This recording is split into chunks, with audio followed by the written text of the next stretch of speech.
Quand un enfant se trouve dans une situation de harcèlement, il est nécessaire d'agir au plus tôt et de s'entourer de personnes compétentes. Une prise en charge rapide permet aux enfants de garder confiance dans la capacité des adultes à leur garantir une protection et un climat d'apprentissage serein. Elle leur évite aussi d'avoir recours à la violence pour se défendre. Mais en tant que parent, si mon enfant est pris dans une situation de harcèlement, comment je peux l'aider et y mettre fin?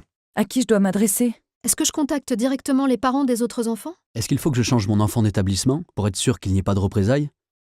Comment prouver qu'il s'agit de harcèlement? Quand j'ai su que ma fille et ses copines harcelaient un de leurs camarades, j'en ai discuté avec elle pour qu'elle m'explique ce qu'elle avait fait. Ensuite, on est allé voir son professeur principal et la directrice de son collège. Tu peux aussi garder des copies de leurs messages.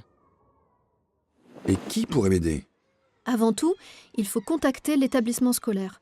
Trouver quelqu'un avec qui tu te sens à l'aise pour signaler la situation et chercher ensemble des solutions. Dans le collège de mes enfants, tout un protocole avait été mis en place et on a pu se faire accompagner par l'association des parents d'élèves. Comment je peux protéger mon enfant? Nous, quand notre fils a été accusé de harcèlement, on a préféré le retirer du collège le temps que la situation se règle. Moi, j'ai été présent pour mon fils tout au long de la procédure. Je l'ai accompagné pour témoigner et pour porter plainte auprès de la police. Mais on a essayé de rester discret quand même parce que j'avais un peu peur que les autres élèves s'en prennent à lui. Pour mettre fin au harcèlement, il est important d'agir ensemble.